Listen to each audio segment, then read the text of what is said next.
Pois é, estamos aqui, primavera no Canadá. Neva. Nós tivemos um pouco de neve, agora está parando, mas isso faz parte do clima aqui. O Canadá sempre tem essas surpresas, não é muito normal na primavera nevar, mas nós estamos numa região montanhosa, que no inverno é uma estação de esqui, mas estamos aproveitando para passear um pouco, pelo menos pela primeira vez em quase 2 meses, né? O governo liberou, nós estamos dentro do nosso município, viemos visitar um condado aqui perto, 100 quilômetros de Toronto, porque pela primeira vez nós estamos podendo sair. As restrições continuam, nós não podemos sair do nosso município, alguns lugares as máscaras são obrigatórias, mas a vida vai voltando lentamente ao novo normal, tudo mudou. Nada mais vai ser como antes, mas é um alívio, né? Daqui a pouco nós vamos começar a conversar sobre Marte, planeta Marte. Para sair um pouco do assunto do momento, vamos falar sobre Marte, sobre o que se descobriu lá, muita coisa interessante, e também de como que os Estados Unidos conseguiram a façanha de mandar para a China um dos seus melhores técnicos em engenharia espacial, lá na década de 50, dando aos chineses a oportunidade de desenvolver o seu próprio programa independente. E de maneira que hoje nós estamos vendo que eles mandaram a sua nave ao espaço, já foi e voltou essa semana, com capacidade para 6 tripulantes, enquanto os americanos ainda não conseguiram. Estão usando a nave russa. Pois é, até já. Esse é um mundo maravilhoso. Um estranho e maravilhoso mundo. Até já. Pois é, aí nós estamos voltando para Toronto, passando em algumas cidades bem do interior do Canadá. Nós podemos ver as cidades típicas, são todas muito parecidas. Aí. Passamos pelo condado de Dufferin, depois condado de Everett, o condado de Tecumseh, depois vamos pegar a highway direto para Toronto, 1 hora de viagem, 1 hora e 20 mais ou menos. Então vocês podem ir apreciando uma típica cidadezinha do interior do Canadá. Daqui a pouco vamos começar o vídeo. Até já!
Bom dia.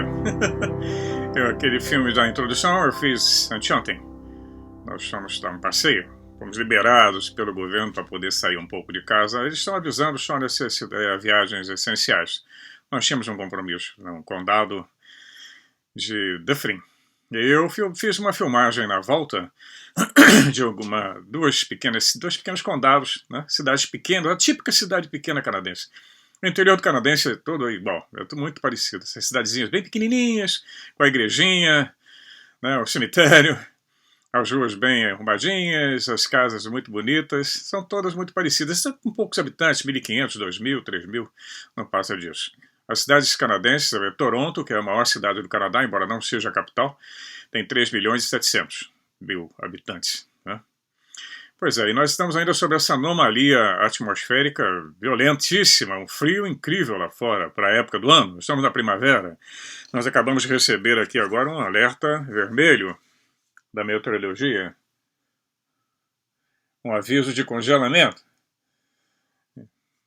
Tá um céu azul de doer lá fora, mas as temperaturas são baixas e de madrugada chegam ao ponto de congelamento. É uma anomalia atmosférica, não é lá muito normal. Já aconteceu no passado, décadas atrás, e agora está acontecendo de novo. Nosso planeta está reagindo. Ele é uma entidade viva, Gaia, é um ser vivo. E daí nós temos a necessidade de respeitá-lo. Uma coisa que não tem sido feita durante os últimos milhares de anos. Pois bem, muito tem se falado do poderio militar da China e dos Estados Unidos, são dois grandes rivais atualmente. A Rússia já não é mais, embora ainda continue sendo uma ameaça. Mas o que nós vamos ver agora foi a grande mancada que o governo americano deu na década de 50, expulsando dos Estados Unidos um dos maiores técnicos em astronáutica que existiam. O camarada era o máximo nessa área. Ele foi expulso com uma acusação de que ele era comunista. Essa batalha judicial demorou muito tempo e ele perdeu. É bom lembrar que nessa época nos Estados Unidos havia o tal do macartismo, um senador chamado, sobrenome McCarthy, que montou que criou esse clima de terror e de perseguição aos comunistas e aos prováveis comunistas ou simpatizantes. E muita gente inocente pagou por isso e teve gente que foi executada na cadeira elétrica. Foi uma época de terror. É bom citar isso para ver como a paranoia e o racismo levam a essas coisas horrorosas. Foi assim que agiu a Inquisição, patrocinada pela Igreja Católica Romana, que matou milhões de pessoas. Não precisava de provas, bastava um acusador. E se você fosse defender a pessoa que era acusada, você era incluído também no rol. É assim que funciona a nossa humanidade que quer fazer contato com o extraterrestre. Bom, nós vamos ver então, começar aí a história desse cidadão. Nós vamos ter pertinente com ufologia. Nós vamos no meio desse papo aqui falar sobre os discos nazistas, sobre a possível captura de tecnologia estrangeira ou de tecnologia ET, extraterrestre, e como isso foi parar na China. Vamos começar agora, né? Então, começar esse papo com uma frase do grande general Sun Tzu, o autor do livro A Arte da Guerra, The Art of War. Famoso, já falei sobre ele. Com certeza os líderes chineses leem. Alguém nos Estados Unidos não leu, e no Brasil também. E às vezes eles fazem cada mancada. E tem uma frase dele que fala que a maior vitória é aquela que não requer uma batalha. E é o que está acontecendo agora. Estamos vendo acontecer. Aí, o domínio do planeta inteiro. Você não compra um botão que não seja fabricado na China. E não adianta dizer que não vai comprar nada feito lá, porque tudo é feito lá. Toda a base industrial do mundo, toda essa base fundamental da indústria está lá. Com o computador que eu estou falando com vocês, a marca pode ser americana, Apple, mas é fabricado lá. Então nós vamos ver. A história começa em 20 de novembro. Bom, em 20 de novembro de 2019, agora, ano passado, o tenente-general da Força Aérea dos Estados Unidos, Stephen Quast, ele declarou publicamente que a China estava construindo uma marinha especial, com navios de guerra e destroyers, além de naves que poderiam ser usadas contra os ativos militares dos Estados Unidos no espaço. 2 anos antes, o Dr. James Shea, diretor de tecnologia da Marinha, do setor chamado Aviation Enterprise, uma das principais entidades de pesquisa da Marinha dos Estados Unidos, revelou claramente que a China estava desenvolvendo aeronaves para o mar e naves espaciais híbridas com sistemas eletromagnéticos avançados que revolucionarão a indústria aeroespacial. Pois é. Tais desenvolvimentos também tornariam obsoletas as naves e os navios movidos a combustíveis fósseis, como os aviões e os foguetes atuais, que são bem atrasados. Pois é, esse anúncio sinalizou um perigo claro e presente. E as altas autoridades do Pentágono estão avisando abertamente de que a China está a caminho de ter a capacidade de destruir toda a rede de comunicações por satélite militar e civil dos Estados Unidos da noite para o dia. E ainda mais preocupantes são os esforços da China para armar a inteligência artificial, que está surgindo com uma velocidade incrível por lá e por todo o mundo. Com isso, a fim de obter uma vantagem assimétrica sobre o seu maior rival tecnológico, os Estados Unidos.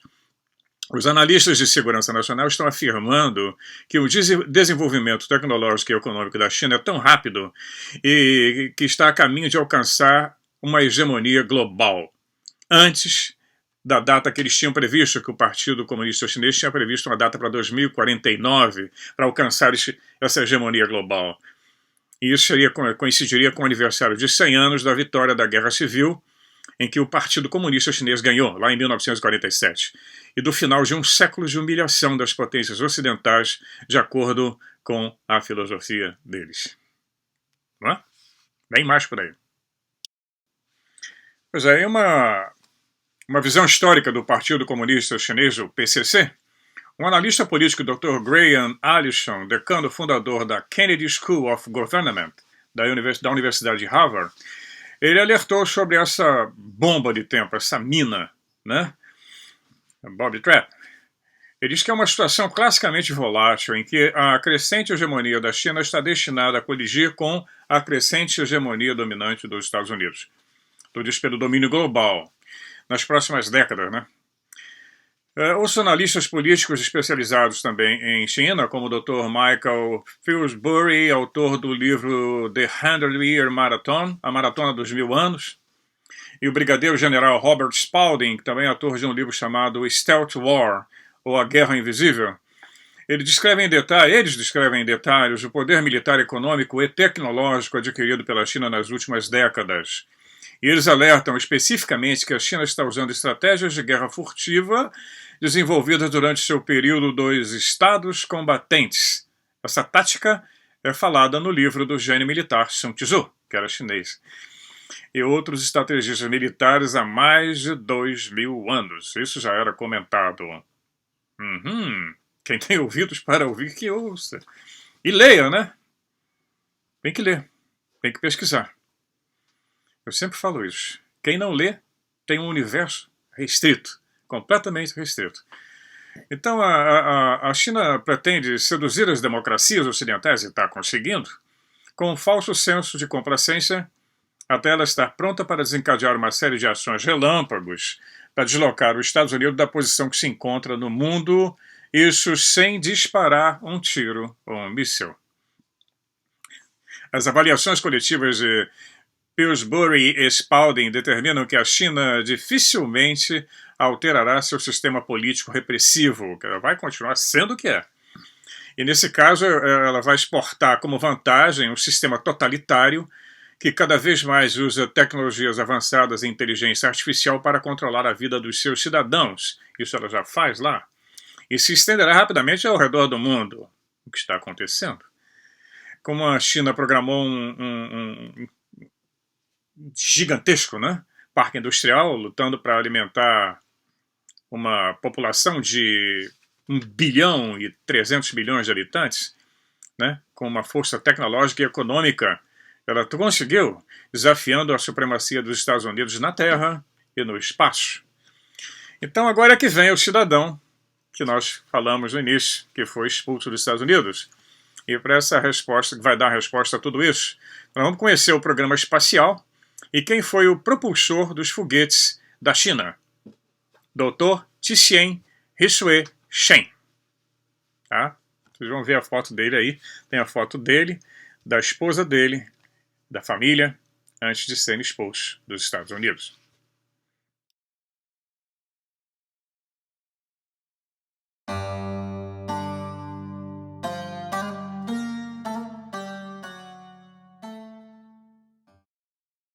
Pois bem, a ironia disso tudo é que o Dr. Tien Hisue Shen, ironicamente, começou a brilhante carreira dele nos Estados Unidos. Estavam lá como imigrantes. Ali ele ganhou destaque e desempenhou um papel fundamental no lançamento de toda a ciência que envolvia a tecnologia de foguetes nos Estados Unidos. Isso através do Laboratório de Propulsão a Jato, JPL, e do Instituto de Tecnologia da Califórnia, famoso Caltech. O JPL pertence à NASA, né? Ele tornou-se uma das principais instituições científicas que desenvolveram os foguetes que impulsionaram o programa espacial da NASA, isso lá na década de 50. E devido às suas impressionantes realizações científicas no JPL e no Instituto de Tecnologia de Massachusetts, o MIT, né? O Dr. Tien alcançou o status de celebridade nacional na América como um cientista pioneiro na tecnologia de foguetes. Os principais jornais o entrevistavam regularmente por suas ideias sobre foguetes modernos e aeronaves supersônicas a jato, que, segundo ele, um dia transportariam civis de um lado ao outro do país em menos de uma hora. Pois é, tive que ligar o aquecedor porque a temperatura dentro de casa caiu para 19 graus. Mas vamos continuar. O GCN tinha projetado esses aviões com alta tecnologia que levariam aos civis, né, no caso, as companhias aéreas civis, a transportarem passageiros, né, em menos de uma hora. Imagina, daqui a Vancouver com um super Airbus, nós levamos 5 horas de voo para chegar do outro lado do Canadá, hoje em dia. Quer dizer, chegamos, agora não podemos voar. Mas o Tsien também trabalhou, ele ajudou a Força Aérea dos Estados Unidos, aliás, a Força Aérea na época não existia a Força Aérea Americana, era a Força Aérea do Exército. Ele ajudou a Força Aérea a estudar veículos aeroespaciais em forma de discos, supostamente capturados da Alemanha nazista, recuperados em locais de acidentes, né? Assim como o OVNI famoso lá do Novo México, lá em 1947. Então, só um minuto. Isso é água quente, hein? Eu tomo bastante. Tsien não apenas ajudou os cientistas dos Estados Unidos a investigar os sistemas de propulsão exóticos das naves supostamente capturadas, né? Mas ele também esteve diretamente envolvido no desenvolvimento da Força Aérea do Exército de um plano que levaria décadas para uma de engenharia reversa, quer dizer, desmontando essas naves, esses foguetes, essas naves que caíram no México e na Europa também, na Alemanha, para incorporar essa engenharia reversa, que eles descobrissem, fosse incorporada ao programa espacial. Isso aconteceu realmente. Muita coisa que nós temos que apareceram depois de 1947, possivelmente vieram dessa engenharia reversa. Mas foi aí no auge da fama dele, quando ele estava no topo, né, que um status de celebridade nacional e influência científica, que uma sequência de eventos acabou com a carreira dele. Ele foi declarado simpatizante comunista pelo FBI. Ele foi privado de todas as suas autorizações de segurança e deportado para a China após uma longa batalha legal. Tsien, ele foi para a China atordoado, ele foi forçado a voltar para sua terra natal e levou com ele o tesouro dos segredos militares e tecnológicos da América. Que mancada, né? Então não é de se admirar que quando ele chegou lá em 1955, ele tenha ajudado sozinho o Exército da Libertação do Povo a desenvolver um programa de foguetes que tornou-se base do míssil balístico nuclear construído pela China, além de desenvolver também um programa espacial. Enquanto ele ajudava a China a desenvolver os foguetes modernos para os mísseis nucleares e tais, nos sistemas de lançamento de satélites, Tsien monitorou também, simultaneamente, o desenvolvimento em toda a China sobre a captura de tecnologia espacial avançada, semelhante à que ele havia estudado nos Estados Unidos, porque também aconteceram Roswells na China. Eu já comentei nos outros vídeos. Roswell apenas um, são mais de 50, se você for numerar. E aconteceu na Alemanha, aconteceu na China, na Rússia, em vários lugares do planeta. Em alguma desses conhecimentos que ele adquiriu vieram lá da Alemanha nazista. Isso aí envolveu ele investigar avistamentos de UFOs em toda a China. A China sempre foi fechadíssima. Nessa época, então, não se conhecia nada. Era a cortina de bambu que chamavam. Era um país extremamente fechado. Se hoje imagina naquela época. Eu, quando fui a Hong Kong, eu tive autorização para ir à China comunista. Do outro lado, Hong Kong já estava sob domínio da guarda comunista, mas eu fui fazer uma viagem aos novos territórios. A minha autorização era tipo one day trip, era viagem de um dia. Eu ia e voltava, não podia ficar por lá. E tudo muito bem monitorado. Mas foi muito divertido. Então, algumas... Ele também fez investigação sobre as famosas pirâmides chinesas. Existem centenas delas, 500 pelo menos, que se sabe. Mas são misteriosas, ninguém pesquisa, quer dizer, eles pesquisam. Os ocidentais não chegam nem perto. Algumas mostram, fotografias de satélite mostram na região de Sichuan, de Shenzhen, gigantescas pirâmides, maiores do que a do Egito. Mas não se sabe nada, absolutamente nada. tudo suposições. E ele foi para lá, né, trabalhar na recuperação na província de Shanxi, que, segundo boatos, possuíam tecnologias de aeronaves bem antigas. A recuperação de artefatos de um acidente de um disco que possivelmente ocorreu há 12 mil anos atrás na fronteira da China com o Tibete. É bom lembrar que foi nessa época que a China invadiu o Tibete e anexou o Tibete ao seu território. Foi um verdadeiro massacre. Daí o Dalai Lama até hoje está exilado lá na Índia. Os registros tibetano-budistas de discos voadores e contatos frequentes com seus ocupantes sempre existiram nas histórias, nos escritos, nos documentos. E o ataque dos chineses e soviéticos resultou na captura de uma grande base, também isso é especulação, hein? Isso é pura especulação. Base ufológica na Mongólia em 1980, pertencente a uma civilização desconhecida e tecnologicamente avançada, que já teria ido embora. Na década de 80, quem estava com seus 20 e poucos anos, o adolescente, vai lembrar que foi a época em que o presidente Ronald Reagan, né, se encontrou com o líder supremo da China na época, o Deng Xiaoping, e fizeram a famosa partida de ping-pong. Foi o primeiro encontro do Ocidente com o Oriente, né, dos Estados Unidos com a China.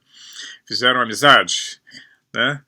Então, o presidente Ronald Reagan, nessa época, ele chegou a um acordo de assistência tecnológica que permitiu à China receber algumas informações também e tecnologias avançadas dos Estados Unidos. Havia uma troca ali. Embora Reagan tenha sido amplamente divulgado que ele conseguiu esses acordos maravilhosos, entre aspas, né, que o objetivo dele, no fundo, por trás, eram a ele e a China, os Estados Unidos e a China, enfraquecerem, na época, a União Soviética, que aparecia como uma ameaça maior. Então, nessa época, ainda existia a União Soviética. A União Soviética acabou, hoje nós temos a Rússia, os países ficaram independentes, alguns são ligados à Federação Russa, mas isso é uma outra história. Então, nós vemos aí que o verdadeiro objetivo dele estava em responder a uma ameaça diferente. Parecia que ele estava unindo a China para enfrentar a Rússia, mas todos eles conversam por baixo. Todos eles são compadres, né? Nós aqui é que não sabemos. Existe um registro público de Reagan, é muito famoso. Ele fez várias vezes referências à necessidade de uma cooperação internacional em todos os países para lidar com uma ameaça extraterrestre eminente. Ele fez um discurso famoso, quem quiser olhar tem no YouTube, é só procurar o discurso de Reagan sobre a invasão extraterrestre. Foi feito na ONU, em vários lugares, e afirmou isso várias vezes. E foi no dia 19 de novembro de 1985 que marcou praticamente o fim da Guerra Fria, né? Acabou que fizeram acordos internacionais para redução de mísseis, redução de silos, né, de lançamentos de mísseis do Canadá foram totalmente desativados, completamente desativados. Com isso, o Canadá deixa de ser um alvo, né? Os Estados Unidos se comprometeu a reduzir, mas não eliminar. A Rússia também, a União Soviética na época, nem a China também. Tudo besteira, porque tá cheio deles aí. Hoje, como dizer, tiraram um pouquinho, vamos destruir um pouco. Ó, satélite mostrando aqui, ó, quebramos as asas de alguns aviões, estão lá nas bases, desmontamos uma série de bombardeiros, B-52, eu lembro das fotos. No entanto, os Estados Unidos ainda possuem 700 deles. 700 que estão sendo reformados agora para durarem mais 20 anos. São bombardeiros convencionais, a jato. Só trocaram as turbinas por turbinas mais eficientes. Além dos aviões invisíveis, etc., eles estão se preparando para manter uma guerra convencional, né? Dá mais lucro, por incrível que pareça. Pois é. Mas o Reagan sentou e conversou lá, né, os líderes dos Estados Unidos, da União Soviética, sentaram numa reunião oficial em Genebra, na Suíça, para discutir o que você faria se os Estados Unidos fossem atacados por uma força externa, né? E todos eles formaram uma aliança com isso. Eu não vou ler tudo, não, isso tem bastante material. Então, de acordo com essa assistência, esse acordo de assistência tecnológica, os Estados Unidos estabeleceram as bases para a China avançar, continuar avançando com um ambicioso programa de modernização industrial. Isso tem sido comentado, quem assiste o YouTube, né? Tem vários comentaristas falando sobre a injeção de milhões de dólares que os Estados Unidos fez na China. Ele alimentou a cobra. Ou são cúmplices. né, pavimentou o caminho para que os cientistas chineses trabalhassem secretamente ao lado dos seus colegas americanos a fim de obter uma compreensão de que eram essas naves extraterrestres que possivelmente teriam sido capturadas. Né? Vários especialistas confirmaram que os cientistas chineses trabalharam em instalações altamente classificadas, onde tecnologias alienígenas capturadas estavam sendo projetadas de maneira reversa para um futuro programa espacial secreto internacional em conjunto. Né? Tá aí. Existe alguma coisa aí por trás. Em troca disso, os Estados Unidos queriam acessar o extenso banco de dados de informação sobre os discos da China. Uma troca, né? E nessas tecnologias avançadas recuperadas nas suas misteriosas pirâmides. Lá no deserto de Gobi também tem, no Tibete. Um verdadeiro visionário, né, foi o Dr. Tien, esse famoso que causou esse reboliço todo quando foi expulso. Ele teve um papel decisivo no desenvolvimento e implementação de um programa de engenharia reversa por décadas, trabalhando para o Exército de Libertação Popular. E um passo necessário para alcançar um sonho maior, que era o programa espacial secreto da China, usando tecnologia de propulsão exótica baseada em física eletromagnética e de campo de torção. Tien deveria repetir o papel que desempenhou décadas antes, quando ajudou a Força Aérea Americana a desenvolver um plano estratégico para um exame detalhado de veículos extraterrestres capturados, né? Ele, por fora, ele trabalhou no upgrade das bombas V2 e das bombas V1, que foram os primeiros foguetes convencionais que os Estados Unidos tiveram, que são de origem nazista. Eu estou mostrando a foto deles aí. Né? Então, o programa espacial militar que existe na China hoje rivaliza com os programas espaciais dos Estados Unidos e da Rússia. Né?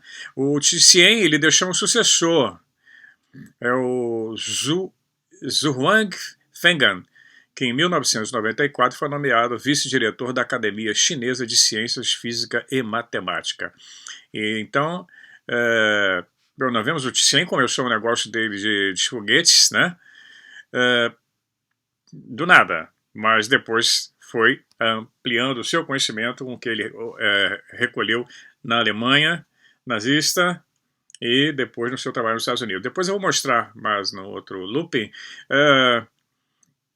o trabalho dele ele teve na Alemanha, ele foi na Alemanha logo depois que a guerra terminou, lá em 1947, esteve lá e foi fazer pesquisa no local. Né? Daqui a pouco nós vamos falar sobre isso. Pois é, incrível, né? Viu como esse cidadão foi uma peça importante e tão desprezada nesse jogo de poder ou de ciúme, sei lá. Né? Já quem trabalha em empresas muito grandes sabe que de vez em quando você encontra um jogo de ciúmes internos que destroem carreiras. É extremamente perigoso. Né? Vaidade, jogo de vaidades, etc. Tudo isso pode causar uma grande confusão na vida de uma pessoa, de qualquer pessoa. Pois bem, esse cidadão, o Tien, ele se formou em engenharia mecânica pela Shanghai Jiaotong University em 1934. Ele estagiou na base aérea de Nanchang, antes de ir para os Estados Unidos, em 1935, com uma bolsa de estudos para frequentar o prestigiado MIT, né, o Instituto Tecnológico de Massachusetts. Ele tinha a idade de 24 anos, imaginem. Então ele se forma no MIT como Master of Science em Engenharia Mecânica. Ele se formou como mestre em Ciência e Engenharia Mecânica. Então ele se transferiu para a Caltech, na Califórnia, lá em Pasadena. Lá ele obteve o seu doutorado. Né? E logo depois ele seguiu o conselho de um homem que se tornaria seu melhor amigo, que era o doutor... O cara era lendário, ele é físico e engenheiro aeroespacial, o Dr. Theodor von Karman, de origem alemã, cujas teorias e experimentos o levaram a ser amplamente considerado como o pai da era supersônica. Ele se tornou o supervisor da tese do jovem Tien, né, na Caltech, e von Karman desempenhou um papel fundamental no desenvolvimento dos programas espaciais dos Estados Unidos usando o sistema de propulsão de foguetes convencionais, e exóticos também, né? Logo depois da Segunda Guerra Mundial. O von Karman foi o principal consultor científico do Harry Hebb, Arnold, que era o general comandante da Força Aérea do Exército nos Estados Unidos, isso em 1941, né? E por aí vai, eles serviram em vários departamentos, ele que conseguiu, vamos dizer assim, autorização máxima de segurança para o Tien, né? Isso foi logo depois do ataque do Japão a Pearl Harbor, nas Ilhas Havaianas, em dezembro de 1941. Os Estados Unidos e a China se tornam aliados, né? O inimigo do inimigo meu é meu amigo. Então eles ficaram aliados. E eles foram aliados formados durante a Segunda Guerra. Então Von Karman interveio pessoalmente para obter para Thyssen autorização de segurança máxima necessária para trabalhar em projetos financiados pelos militares da Caltech. Em sua carta de apoio a Von Karman, ele escreveu: não tenho a menor dúvida sobre a lealdade de Thyssen aos Estados Unidos. Chang explicou que a recém-concedida autorização de segurança de Thyssen permitia que ele trabalhasse em contratos secretos no Exército, Marinha e no Corpo Aéreo do Exército, Departamento de Guerra, Escritório de Pesquisas e Desenvolvimento Científico, em níveis de mais alto acesso que alguém jamais teria conseguido. Ele conseguiu máxima autorização. Então, essa autorização permitia que Thyssen colaborasse com Von Karman em vários projetos aeroespaciais avançados na Caltech, sendo financiados por diferentes serviços militares.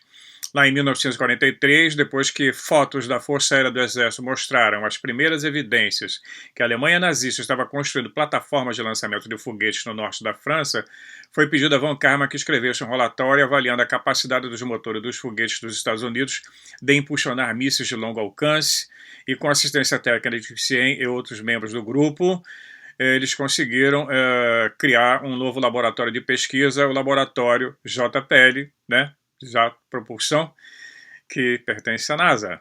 Então você vê que a coisa começou lá na década de 50. Então a história dele é impressionante. O trabalho de pesquisa, eu ficaria horas falando sobre esse cientista, né, sobre o que ele desenvolveu e da grande mancada que foi ter enviado esse cidadão, deportado ele como inimigo dos Estados Unidos. E aí realmente ele foi trabalhar para o inimigo, porque depois que terminou a Segunda Guerra Mundial, a China e os Estados Unidos não seriam mais aliados. A vitória do Exército do Povo, do Partido Comunista, em 1947, acabou com tudo isso. A China se fechou completamente e já não eram mais aliados. Pois é, incrível, né?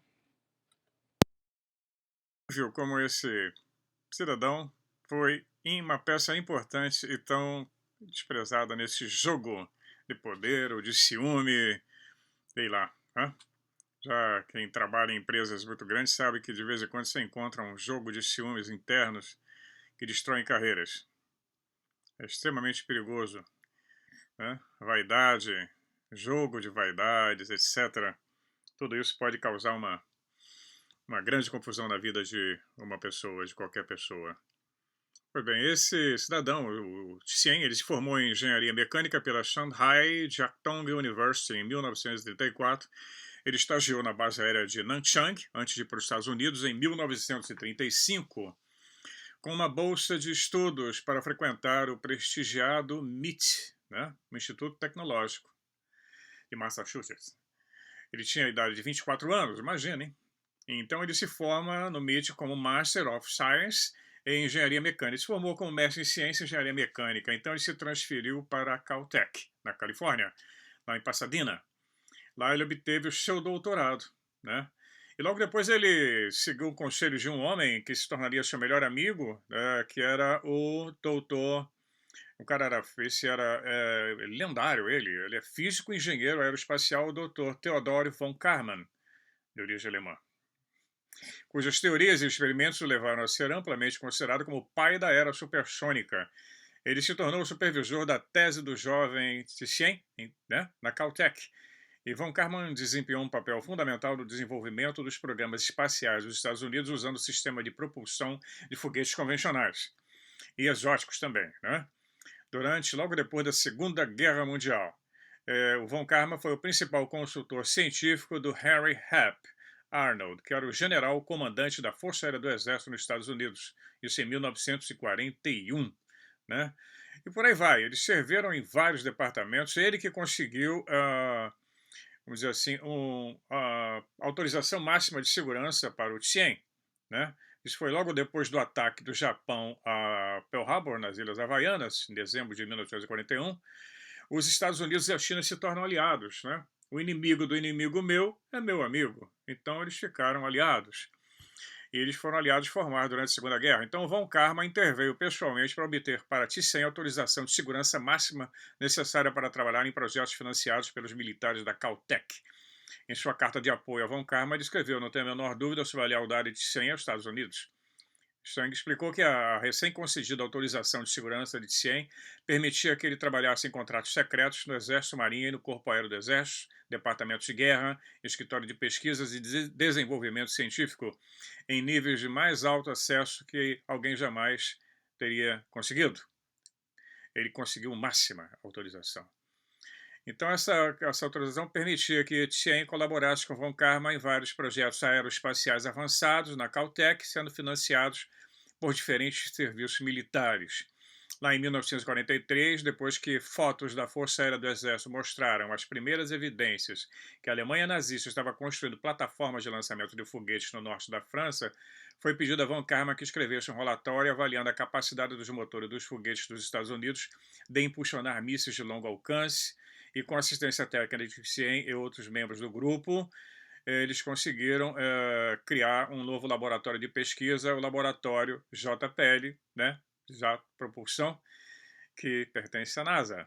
Então você vê que a coisa começou lá na década de 50.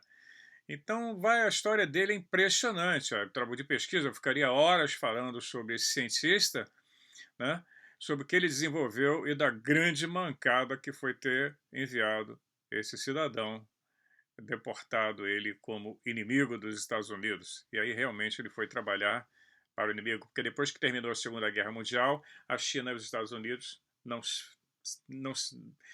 seriam mais aliados. A vitória do Exército do Povo, do Partido Comunista, em 1947, acabou com tudo isso. A China se fechou completamente e já não eram mais aliados. Bom, em março de 1945, a Alemanha nazista estava entrando em colapso e o general Arnold perguntou ao Dr. Von Karman se ele não queria a Alemanha descobrir em primeira mão até que ponto os alemães realmente chegaram a obter resultado nas pesquisas de naves exóticas, né? Queria saber tudo que eles haviam pesquisado. Então ele pediu esse general para ir para lá, a Alemanha. Já estava perdendo a guerra, Berlim já estava quase capitulando, né? Então, como resultado, o Karman reuniu a equipe dos principais cientistas para interrogar engenheiros e técnicos alemães que haviam trabalhado em pesquisas de aerodinâmica avançada e também para inspecionar as instalações capturadas, né, de pesquisas e desenvolvimento. O programa de inteligência da Força Aérea do Exército recebeu oficialmente o nome de código Operação LUST, que era Luftwaffe Science and Technology. A Luftwaffe é a Força Aérea Alemã, né? A Ciência e Tecnologia era o nome da operação. Essa não tem nada a ver com a Operação Paperclip, porque a Paperclip foi que levou uma série desses cientistas e técnicos para os Estados Unidos, mais ou menos 15 mil deles, que ganharam a residência americana e foram trabalhar em vários departamentos do governo americano, NASA, CIA, etc.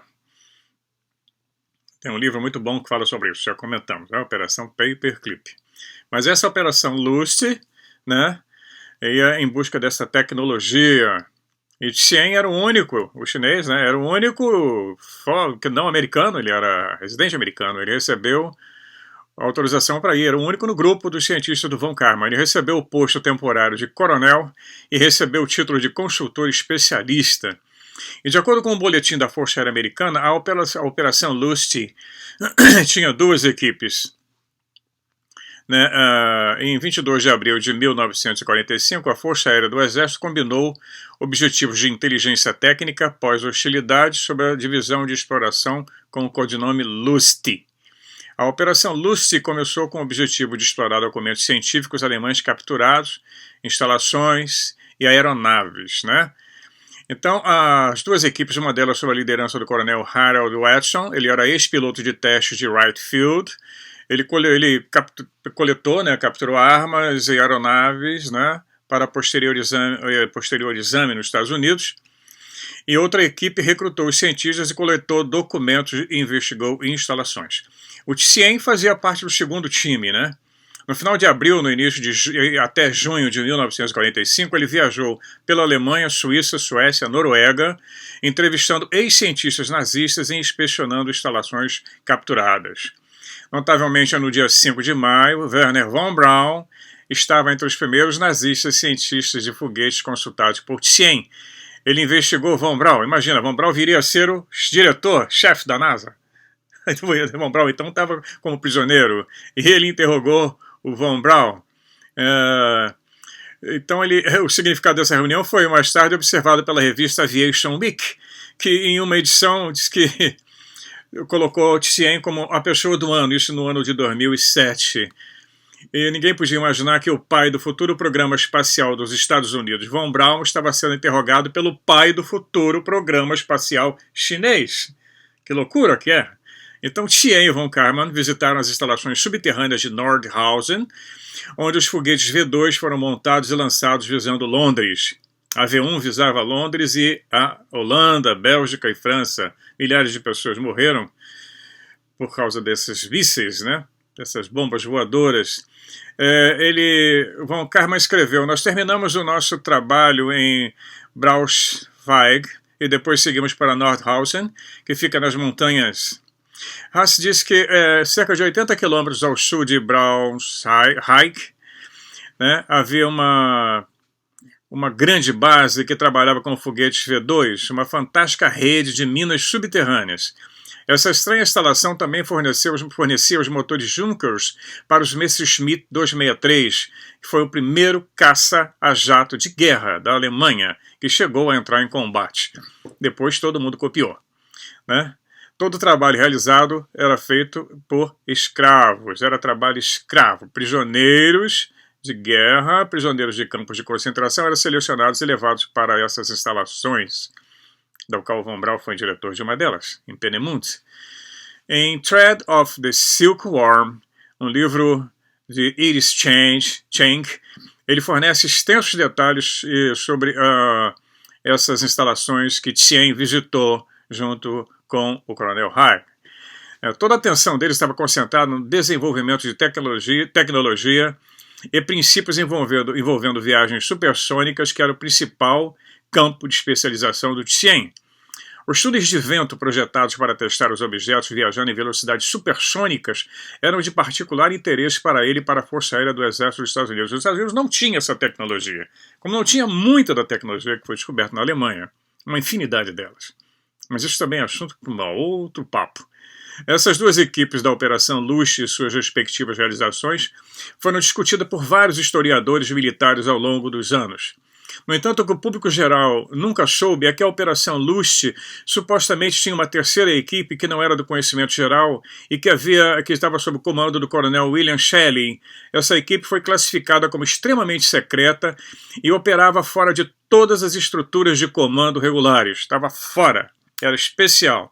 Essa equipe foi encarregada da captura de todas as máquinas, pessoal e documentos relacionados à pesquisa alemã sobre discos voadores. Então é eles aí. É difícil provar a existência dessa terceira equipe, embora os historiadores militares convencionais entendam que essas tecnologias supersônicas em desenvolvimento na Alemanha, envolvendo mísseis, aeronaves, já eram muito mais do que suficientes. Era o que eles achavam, já era fantástico o que eles tinham descoberto na Alemanha. Então, eles achavam que esse programa alemão de discos voadores não teria existido. Mas nós temos várias testemunhas, várias pessoas relatando. Acontece que o nível de segurança é extremamente alto. Por isso é que hoje se tem muita história, mas não se tem um pedaço de um disco e não se pode provar. Mas nós sabemos que existem desenvolvimentos de aeronaves secretíssimas, não só nos Estados Unidos, como na Rússia e na China. Se eles não têm ainda o domínio completo sobre essa tecnologia, que dá a entender o porquê que não estão usando, ou então são muito bem guardadas, não é o momento de usá-las.